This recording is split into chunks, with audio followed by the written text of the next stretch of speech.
Good to see you this morning. Y'all wouldn't mind standing, I'll give us a quick invocation. We'll do the pledge, then we'll get started.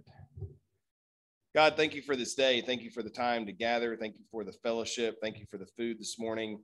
Thank you for your faithfulness to us. We thank you for the opportunity that you've given us to serve. We hope that you continue to place on our hearts the people and places and organizations that we can help the most. Thank you for those who are here. Bless them, bless those who are not. Pray that they're doing well.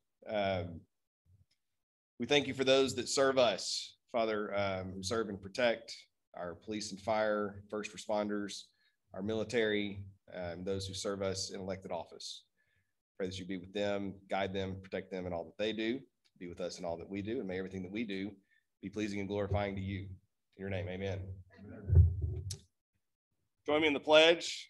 I pledge allegiance to the flag of the United States of America and to the republic for which it stands, one nation under God, indivisible, with liberty and justice for all.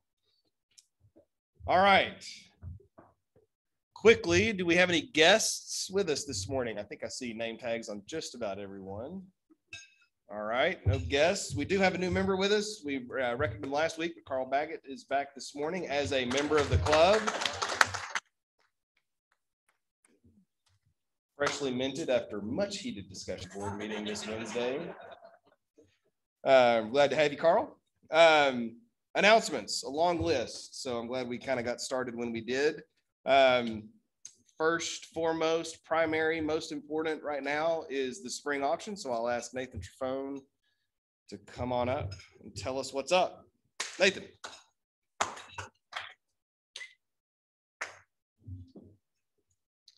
Good morning, Lake Highlands. It's really good to be back in person. On a personal note, I want to say thank you for all the support. We're excited to have our second daughter born, Nora. Mama's doing well. Nora's sleeping pretty well, so I can't complain. We have a lot of perfect timing. We have a lot of exciting things going on related to the spring benefit concert, which now is a virtual auction. But if you read the newsletter, there were two exciting updates.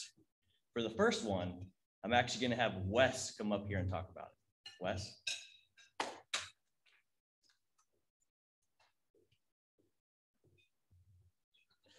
It's my first time at the mic, so I got to revel in it. So as you guys may know, Nathan tapped me to help out with sponsorship, donations, and trying to get some of the spearheading some of those efforts for us. And we talked a lot about trying to capitalize on the areas that we know some industries that actually made out really well during COVID as a way to try to maybe pick up for some of what we would lose elsewhere. And our friends at Summit Funding, it's a local home mortgage originator broker, threw us a presenting sponsorship, which is $10,000. So we've got a lot of bronze, silvers, and golds in there too, but that obviously was a huge boost to getting towards what we're trying to reach, which is 10,000 or 25,000. So that being said, it's awesome news, but we're still trying to finish out strong. So if anybody has any hot leads, please let Nathan or I know, and we'll go give them the hard sell and tell them what we're trying to get to. So yeah, that's my update. Thanks, guys.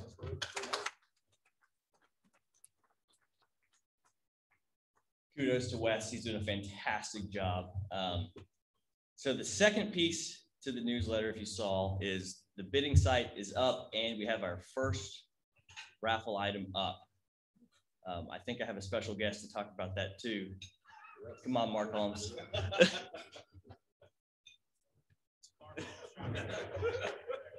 birthday. Thank you. This is also my first time at the microphone. Today. First of all, it is my birthday, and I want to pre-thank all of you for the beers you'll be buying me later today. This message is brought to you by Oak Highlands Brewery, maybe a title sponsor, plus. No. Thank you. I wanted to get up here today and plug the spring auction and the raffle. As you all know, I stood before you 2 years ago and won the Argentinian dove hunt trip. A year ago, I won the shotgun. I am currently undefeated in raffles. After consultation with my wife and my mentor and my guru, I have decided to defend my title this year. And I invite all of those to try and beat me in the raffle, of which I can't lose for some reason. But for all those that don't want to see me dressed up in Argentina, like Yosemite Sam with my double shotgun dove hunting action, please join the raffle and try and beat me. I don't think you can, but I want you to try. So thank you. Thanks, Mark. So the raffle tickets are live. It's 1 for $25 or buy 5, get 1 free. If you haven't registered, the link to the bidding site is in the newsletter. If you created an account last year and bid, you can use those credentials to log back in. If you forget your password, just do the password reset, but you do need to register for this year's edition. Last thing, really just promote. And I say that because if you're not on Facebook, Tracy Cox, you can still promote the event. Get your friends over to a house party. Again, this is a virtual thing, but we're hoping that people invite friends and have little block parties or watch parties. Mark Holmes is going to be emceeing the virtual event. So it's going to be a lot of fun. And we're trying to raise a lot of money because the need in the community hasn't changed. It's only gotten greater. So with your support, this is going to be potentially the best ever. Where's Gail? Thanks, guys.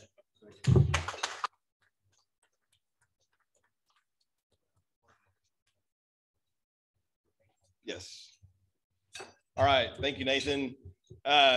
Quick plug for Nathan and his crew, the auction committee. I said it on their meeting this week, and you know, they're literally killing it.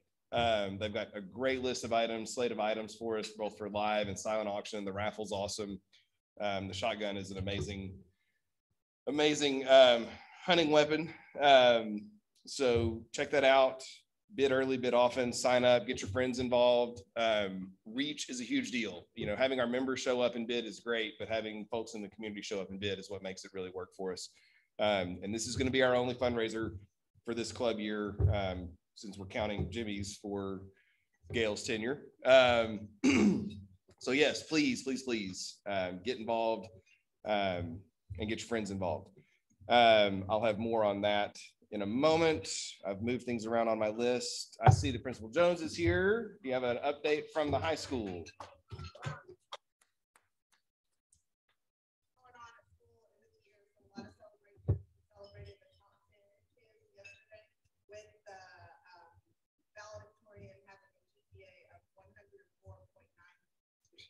I don't even know how that happened. So that was so much fun. Track, we're going to regionals today.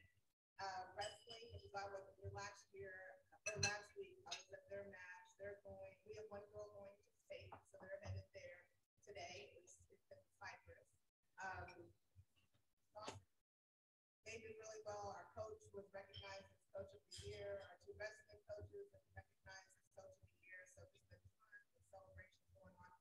And on the academic side, a lot of our athletes were recognized as academic all-stars by the district. Very nice. Thank you. It is that busy time of year, as evidenced by all the things going on at the high school, and obviously by my list of announcements. So we plow through. This coming Monday, April 26th, is the Family Compass North Star Luncheon. If you're interested in attending, reach out to me, let me know. We've also got the link in the newsletter. So jump on there and participate in that. Obviously, they're our big community grant recipient each year, based on our national project charge of preventing child abuse. So helping them out would certainly be worth your time and treasure. All right, mark your calendar. Speaking of a busy time of year, get them out. May 14th, scholarship breakfast. Mario Baroni and his committee have selected their scholarship recipients. We're going to do a breakfast on May 14th.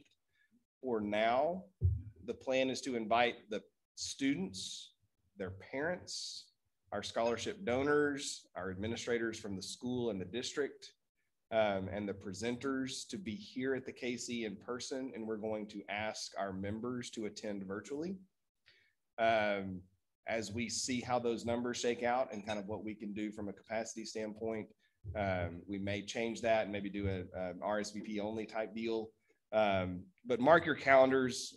We definitely want the kids to be recognized in person, want their parents to be able to see that in person. And so I feel like that's an accommodation that we can make for them. Doing it at the church wasn't going to work this year. And obviously we don't want to try to cram 200 people into this small room at this point still. So that's the plan for now. Plan on jumping on. We'll get the link out for the Zoom and Facebook Live, and we will make it available. But we'd love to see as many people on as possible. These students have done a lot of hard work. They're deserving of our recognition and accolades, and you'll really appreciate getting to see that. The next date on the calendar is May 19th. That's the red and white game up at the high school.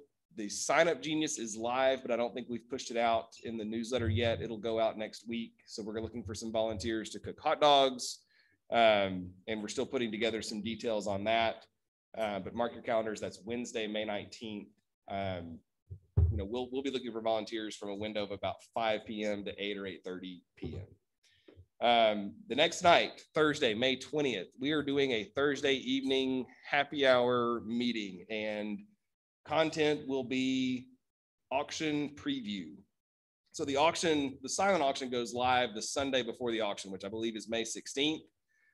So we're going to gather on May 20th. Club's going to provide some beverages here at the KC. Trying to carry forward the open bar torch from Gail Lewis, just for one event at least.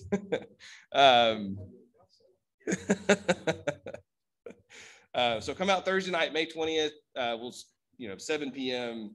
official start time.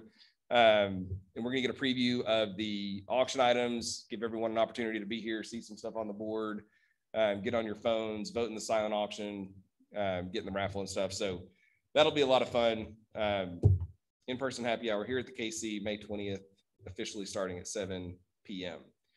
I mentioned the silent auction opened the week, May 16th through the 22nd. May 22nd, auction, 7 p.m. It's going to go live on Zoom, house parties, sign up, let Nathan know if you're hosting a party, and get your guests invited. Make sure you invite some guests from outside the club.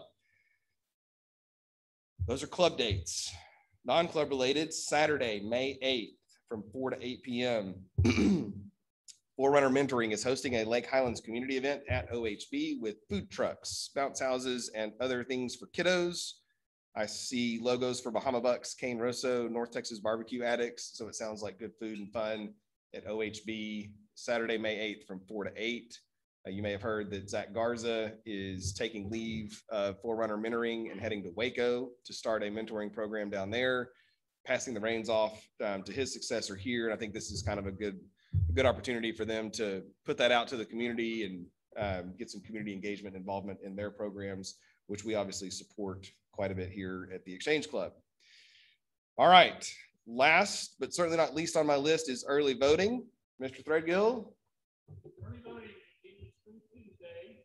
The closest one around here is Lake Highlands, Lee Road Branch Library. Next day is actually May 1st. You'll need to check the website of the county to get where you vote on May 1st. Remember, we've got two members of our club that are on the ballot as well as the online.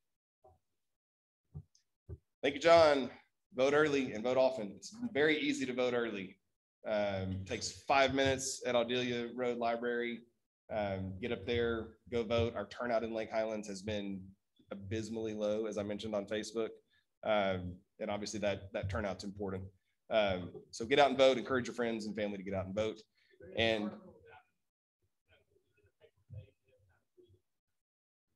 yeah. All right, I'll invite the birthday boy back up for one final announcement.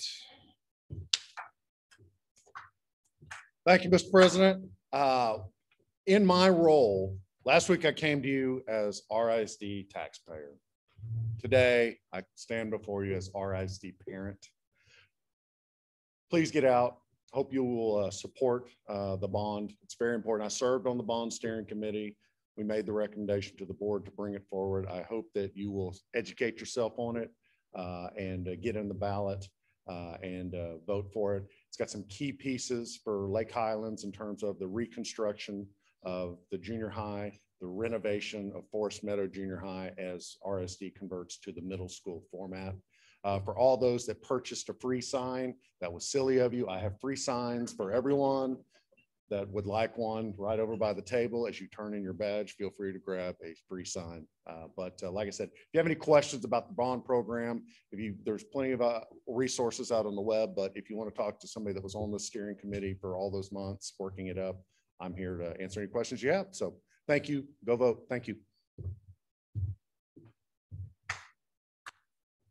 All right. Thank you, Mark. Y'all seen enough of me. I'm going to invite Michael Bailey up to introduce our speaker.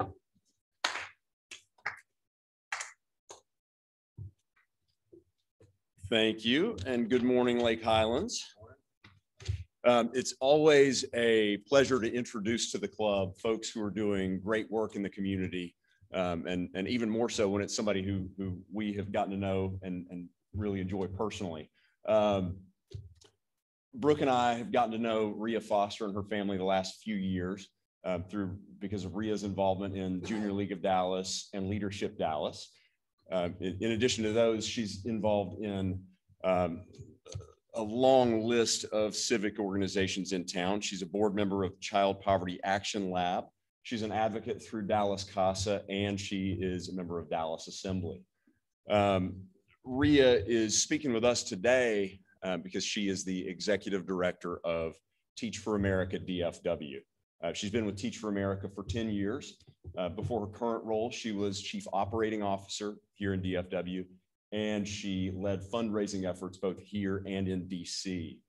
Started their partnerships with the Dallas Mavericks and Crystal Charity Ball here locally. Before her work with Teach for America, Rea was a practicing attorney. She was a litigator with a pro bono practice. Her undergrad degree is from University of Pennsylvania, and she went to the University of Iowa for law school. So please join me in welcoming up Rea to tell us more about what they're doing at Teach for America.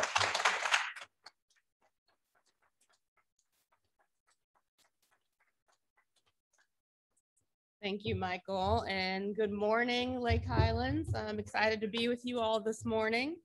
And just to tell you a little bit about Teach for America and then be able to answer your questions. So I will also try to keep this brief. I know you all have busy days before you. Before getting started, if you want to go ahead and advance one slide for me with a few clicks, maybe 3 clicks. I like to start with why, and the why comes from me personally.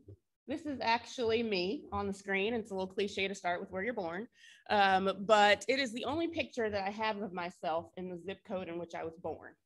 And that was the zip code in which academic outcomes trailed the state. That was the zip code in which was predominantly people of color. Oh, thank you. And it was one in which my mother was determined to ensure that I could achieve everything in life.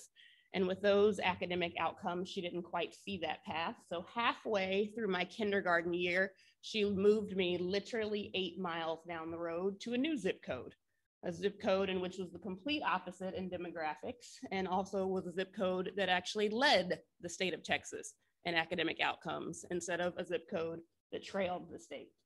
And simply because of that 8-mile move, I have the resume and pedigree that Michael read off.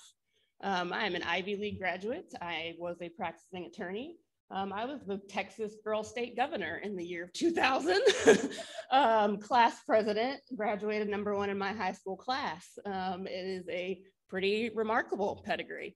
But it's also a zip code in which I experienced a sense of othering and a sense of questioning on whether or not I could achieve all of those things that you heard about.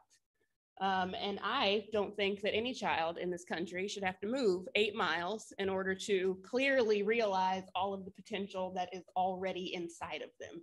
Nothing about that 8 miles and that move of 8 miles has anything to do with whether or not I should have been an Ivy League graduate. All of that was within me from the very beginning. So that is what brought me to Teach for America. And it is because Teach for America's mission is just that. It is one in which we would like to see a world in which, regardless of your race, regardless of your income, regardless of your zip code, every single child in this country has the opportunity to attain an excellent education and achieve a life filled with possibility. So that's what actually got me to quit being a lawyer and start working for Teach for America full-time a decade ago, first in Washington, D.C., and then back here in my home state of Texas in 2013. And so that is why I'm before you today. That is what brought me to Teach for America. I know many of you have probably heard about it. You know the name at a high level. But to ensure that we all start on a basic grounding together, I thought there was no better way but to give you a little 2-minute clip that puts us all on the same playing field about what exactly is Teach for America and how do they go about realizing that vision of creating a world in which every child can achieve their wildest dreams. So with that, there's a little 2-minute clip.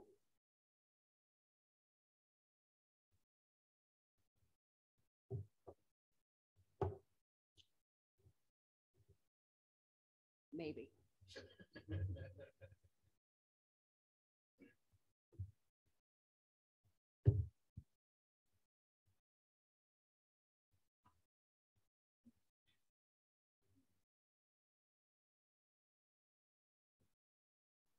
Teach for America is a collective force of educators and leaders who are expanding opportunity for all children.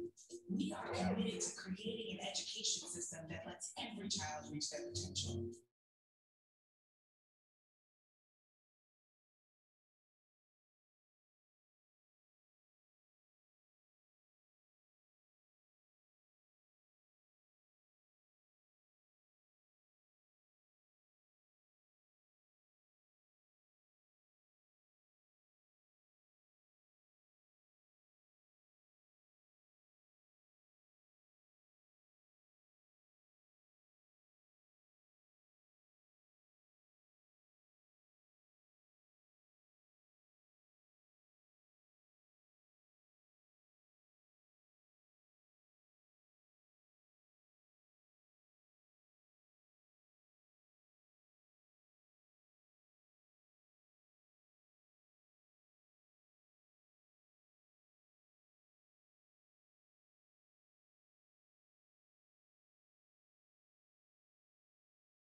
think about how to strategically mobilize and activate that alumni network that we were starting to grow.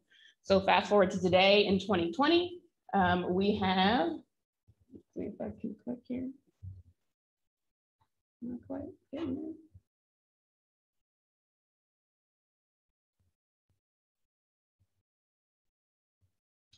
Fast forward to today, and we have a network of about 1,500 strong here in DFW.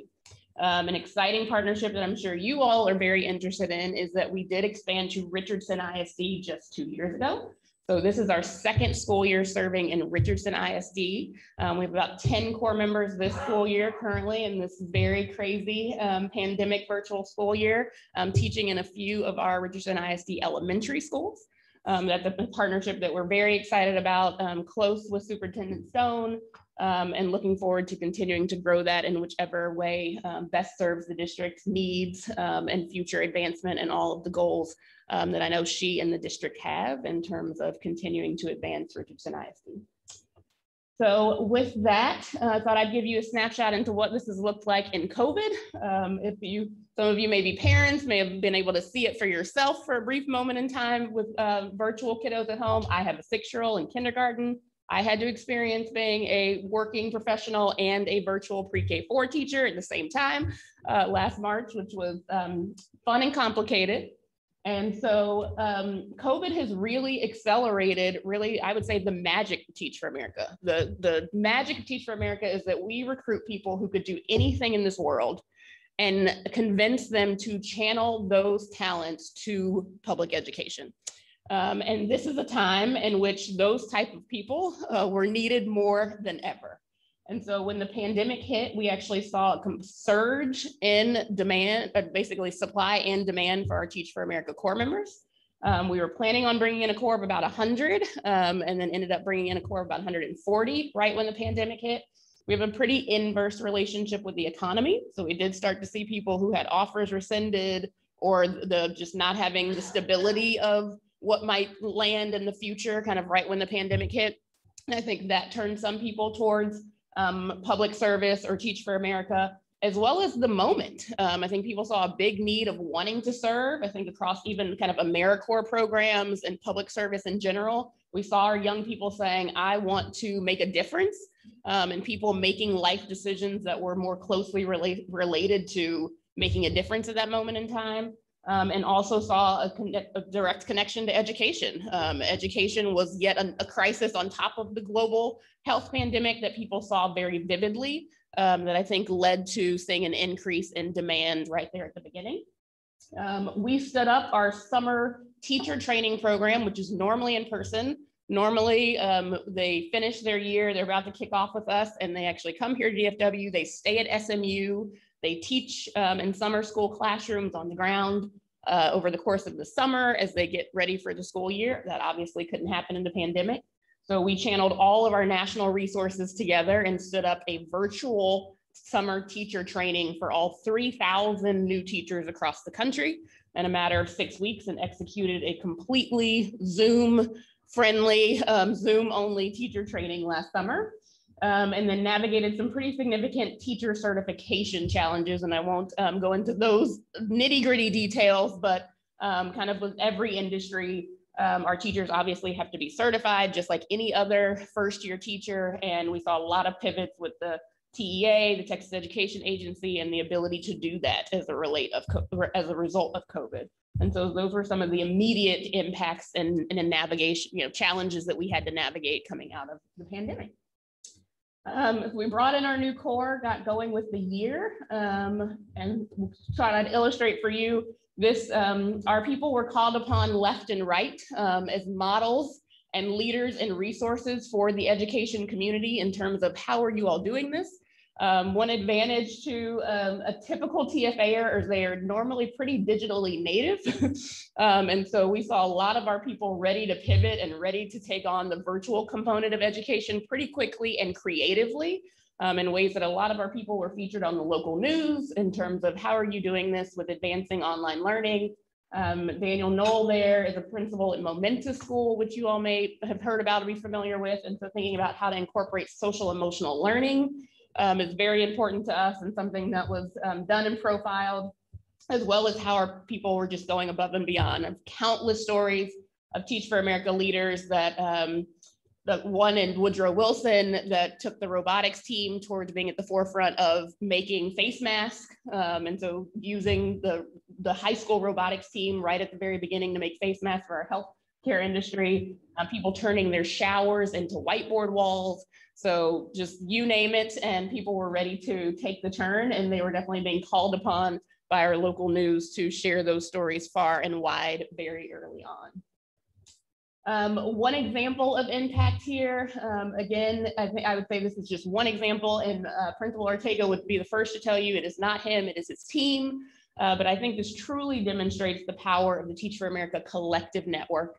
He is the first-year principal that stepped into the principalship in a pandemic and took over one of Dallas ISD's ACE campuses, which is essentially a school that has been previously rated F and is part of a program to turn it around. He was tapped this year in a pandemic to do that. And essentially, if the school had taken the mid-year assessments that would have kind of given them a preview of what their letter rating would have been this January, his school would have likely been rated a B. So he has essentially improved the school from an F to arguably a B in less than 1 year's time. He would tell you that he's been able to do that by instilling a culture of joy, a culture of high expectations, one of purpose, in which he's connecting his students directly to their community, stopping the narrative that you have to leave it in order to make it better, but that you can be the influential citizens and have everything you need in your back pocket to do that. And has reduced their referral rates from 250 last year down to just 9. He was able to hire his team, hire about 95% of his team to get it going. And he does attribute that, saying that being able to hire your own team and hire people that are values aligned can definitely make that easier. But I think this is one proof point example that really showcases the true power and network of Teach for America, an alumni-led school, instilling a sense of joy, high expectations, culture, and purpose, as well as bringing along like-minded people, which really gets into the network component of what we see for collective impact. Teich Elementary is another example that I'll skip for the sake of time, and then kind of give you a preview of what's next. So that's been the last 10 years for us. It's really been about launching, growing, expanding, and starting to now tap into this incredible network that we've built here in a local community of 1,500 strong, working with more district partners, continuing to work with Dallas ISD, Fort Worth ISD, and now Richardson ISD, as well as a few of our charter partners. And as we look ahead to the next 10 years, for us, it's really about being bold and putting a bold stake in the ground. Nationally, Teach for America has been around for 30 years, 10 here locally. And it's time for us to take some major steps. And for us, that looks like setting a goal in which 10 years from now, twice as many children are achieving the key educational milestones to achieve the life of their dreams. It is a big system to overhaul. It is a big system to move. But there are examples around the country of some big systems making bold moves like this, at least 4 or 5 in the country that have advanced their educational outcomes to this degree in 10 years. I think we can do that here in DFW. I think we have the climate. I think we have the will. I think we have the resources. I think we just need the collective unity and the collective sense of go-gettedness to get this done. We do big things in Texas. I have no doubt that we can get there as long as we all rally around together. So I will stop there for the sake of time and questions and see what might be on your mind to learn more about. What makes Teach for America teachers succeed where district teachers may not have succeeded? I'm going to take a political stance on that and flip the question a little bit from the lens of, I do think we actually have a lot of district teachers that are succeeding, whether you come to the field of education through Teach for America or other means. I will be one of the first to tell you, Teach for America is not the solution. Teach for America is one part of the puzzle. And honestly, Teach for America could probably never supply the total number of new teachers we need in this country every single year. And so Teach for America is one slice of that. I think something that is unique about Teach for America, or that you'll see consistent about Teach for America leaders, is that they are coming into this work with a sense of equity orientation, a sense of understanding kind of this whole child, the identity of the child, the background that they come from, and kind of taking a holistic approach to how that child can learn and grow both academically and in non-academic ways. So I say the magic of a TFA'er is kind of the orientation that they come into the door with, a sense of going above and beyond. Teach for America leaders are consistently the ones that are staying late, looking to do more, also teaching, also on a sports team, or leading a sports team, leading a hobby. And some of that comes from recognizing that my students in my classroom and their academic growth is only one part. How do I also build a relationship? Do I know their parents? Do I know what they love? And being able to encompass all of those things help them truly unleash everything that child has to offer. Yes, sir. How do you recruit?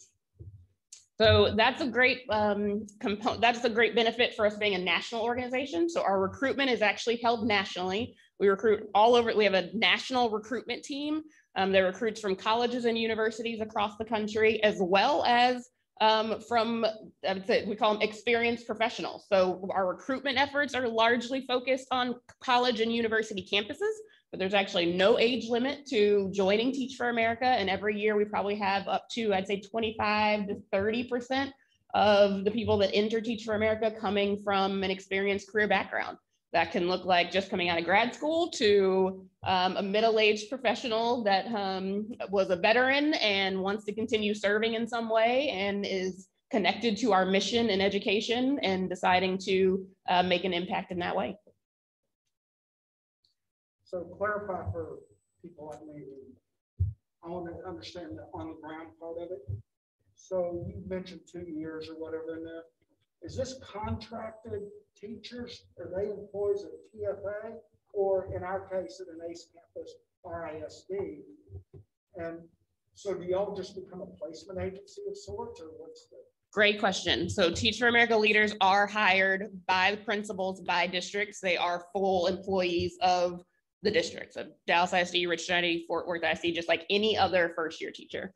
And so yes, districts do come to us and partner with us via contract in terms of being one of the many avenues in which they may source new teachers from. And they consistently come back to us year after year because of the quality of the teacher that they know Teach for America is providing. The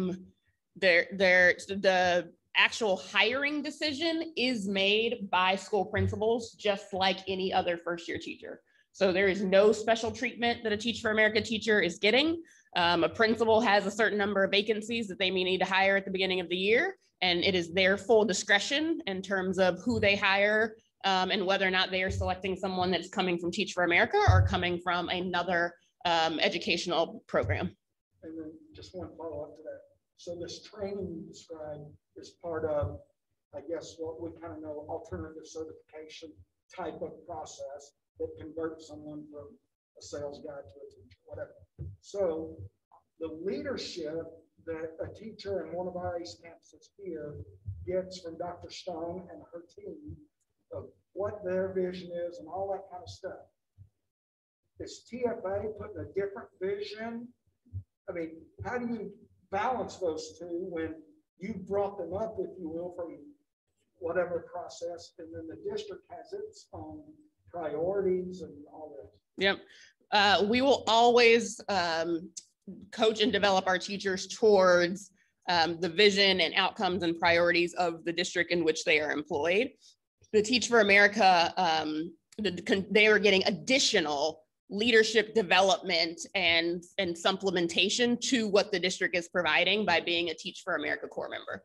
And that's actually been something that we have seen some experienced teachers or teachers that have gone through a traditional teacher prep program then decide to join Teach for America and say, I chose to do that because I wanted the additional leadership development and coaching that I knew I would get through Teach for America alongside. And so that's actually something we have seen before in terms of seeing traditional teachers say, hey, I could have done this without Teach for America. And I made a deliberate decision to do that because of one, the additional quality of leadership development that I would be getting alongside the network. There's incredible power in knowing when I joined Teach for America, I'm joining a collective network here locally of 1,500 strong, and being able to tap into that resource alongside my educational career trajectory is really appealing to me. Yes, sir. Once TFA identifies a potential partner, what are the challenges TFA experiences in terms of formalizing that partnership with the district or whatever? What's some of the headwinds y'all face? Frankly, sometimes it can be money. I've heard district partners say, even when we're in partnership together, say, hey, I would love more Teach for America teachers if I could have twice as many for free. There is a small financial component that districts do pay Teach for America as part of that partnership. So some challenges can be financial. There on very, very few occasions, probably one's only coming to mind, it may have just been kind of almost to your question, there may be a situation where Teach for America and the district, whether that's a traditional district or a charter district, don't necessarily see eye to eye on vision, goals, priority, kind of how their orientation towards student outcomes or student disciplinary practices. And so that might be an example where we say, hey, this isn't a good partnership for us in terms of where the vision and priorities may lie. Just like I think you would see in any other, ideally, any partnership is one that's mutually beneficial. Yes, sir. Are there opportunities for more than just teachers, such as working with a community liaison or bringing in community liaisons, bringing in specialists, resource specialists like STEM or something? In a lot of situations, a school has one of the teachers, but they're short on, or the community is short on staff or community liaison. Are there opportunities in TFA for that? So that when you say that, two things come to mind. One, through our alumni network. So that is one additional benefit of our continued alumni networks. When we have people that have completed the program and then ultimately, maybe they've continued teaching for a few years and then they say, oh, I actually am going to go do private practice or choose another field, but I want to stay connected to the work of education, particularly given the experience that I've had for Teach for America. I'm connected to it for life. What are ways that I can plug in? And we'll see our alumni play that role often in terms of, is there a school I can plug into? Can I continue to do tutoring, kind of rallying the community around issues? So I think that's one way. And then in terms of the general public and community, I would say that's a great place if anybody ever wants to get involved. You can look us up online. I can make sure Michael has my contact information, but we have a Teach for America PTA. It's essentially partners of teachers and alumni. So if anybody in the community wants to kind of just get closer to our work, get closer to our network, ever be a mentor to a Teach for America leader, those type of opportunities are there for the general public to be involved. And I think that's another great place where we can connect the needs of the school, the needs of particular classrooms or teachers with the general public that's willing to volunteer or get involved in some way. I was going to plug in just being an educator, Teach for America teachers are rock. And I've come across some of them. I guess they transferred it. I don't know. When we see that on a resume, we try to get that teacher because they are honestly the most innovative, engaging, doing what's best for kids kind of teachers out there. And you can talk to some of them and you're like, oh, you're Teach for America. Okay, that makes sense. Like they're a hot commodity. We see them, we try to get them. Thank you for that. All right, well, thank you for your time, and I'm happy to be in touch in any way. Feel free to reach out at any time.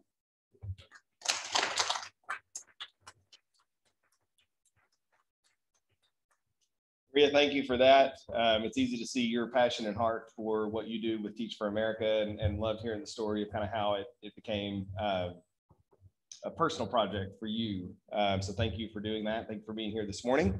As a small token of our appreciation for you being here this morning and everything that you do, we have this super nice coffee mug slash thing for a logo to remember us. Thank you very much.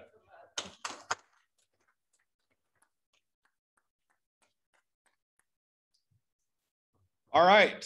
Thank you all for being here this morning. Quick reminders, our next meeting is next Friday, April 30th, Youth of the Month and Character Counts with Mr. Fisher. Looking forward to that. See, Mr. Poteet has arrived. You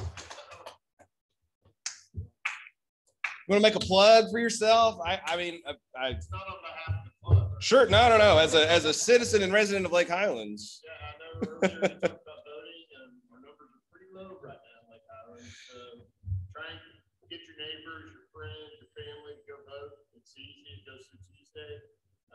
If you don't know who to vote for,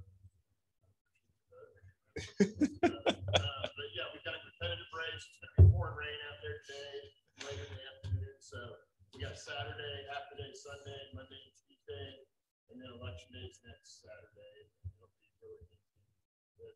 Everything but voting. So try and get out there between now and Tuesday. I know Bill Boyd's already standing up there. He said he beat the rush. He said it had to come. That's right. All right. If you haven't voted, go vote. Tell your friends and neighbors to go vote. Tell your spouses to go vote. If you've got adult children, tell them to go vote. Go vote. Nothing more from me. Thank you. We are adjourned. Have a great weekend.